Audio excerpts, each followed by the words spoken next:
Global Feminism by Bell Hooks, 2000. Individual female freedom fighters all over the world have single handedly struggled against patriarchy and male domination. Since the first people on the planet Earth were non white, it is unlikely that white women were the first females to rebel against male domination. In white supremacist, capitalist, patriarchal Western culture, neocolonial thinking sets the tone for many cultural practices. That thinking always focuses on who has conquered a territory, who has ownership, who has the right to rule. Contemporary feminist politics did not come into being as a radical response to neocolonialism. Privileged class, white women swiftly declared their ownership over the movement, placing working class white women, poor white women, and all women of color in the position of followers. It did not matter how many working class white women or individual black women spearheaded the women's movement in radical directions. At the end of the day, white women with class power declared that they owned the movement, that they were the leaders, and the rest of were merely followers. Parasitic class relations have overshadowed issues of race, nation, and gender in contemporary neocolonialism, and feminism did not remain aloof from that dynamic. Initially, when feminist leaders in the United States proclaimed the need for gender equality, here they did not seek out to find out responding. Sorry.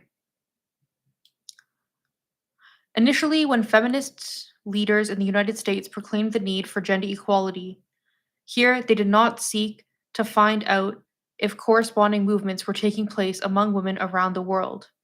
Instead, they declared themselves liberated and therefore in the position to liberate their less fortunate sisters, especially those in the third world.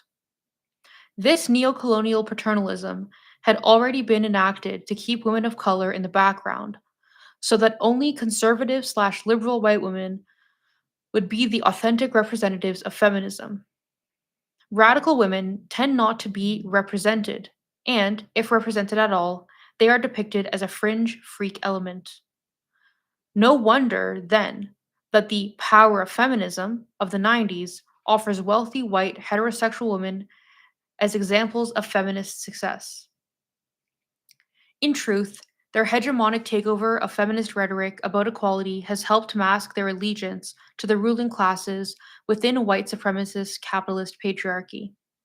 Radical feminists were dismayed to witness so many women, of all races, appropriating feminist jargon while sustaining their commitment to Western imperialism and transnational capitalism. While feminists in the United States were right to call attention to the need for global equality for women, problems arose as those individual feminists with class power projected imperialist fantasies onto women globally.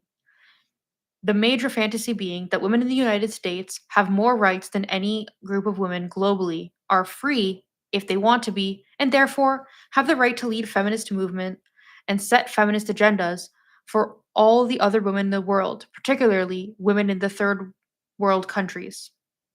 Such thinking merely mirrors the imperialist racism and sexism of the ruling groups of Western men. Most women in the United States do not even know or use the terms colonialism and neocolonialism. Most American women, particularly white women, have not decolonized their thinking either in relation to the racism, sexism, and class elitism they hold toward less powerful groups of women in this society or the masses of women globally. When unenlightened individual feminist thinkers address global issues of gender exploitation and oppression, they did and do so from a perspective of neocolonialism. Significantly, radical white women writing in Night Vision, Illuminating War and Class on the Neocolonial Terrain, emphasized the reality that, quote, to not understand neocolonialism is to not fully live in the present, end quote. Sin- Since unenlightened white feminists were unwilling to acknowledge the spheres of American life where they acted and act in collusion with imperialist white supremacist capitalist patriarchy, sustained protest and resistance on the part of black women/women of color and our radical white sisters was needed to break the wall of denial.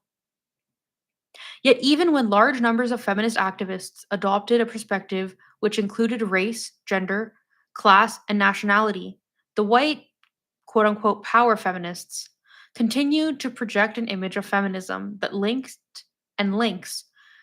women's equality with imperialism. Global women's issues like forced female circumcision, sex clubs in Thailand, the veiling of women in Africa, India, and the Middle East, and Europe, the killing of female children in China remain important concerns.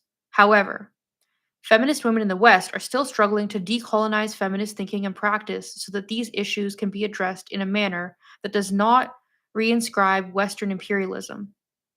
Consider the way many Western women, white and black, have confronted the issue of female circumcision in Africa and the Middle East. Usually, these countries are depicted as quote unquote barbaric and uncivilized. The sexism there portrayed as more brutal and dangerous to women than the sexism here in the United States. A decolonized feminist perspective would first and foremost examine how sexist practices in relation to women's bodies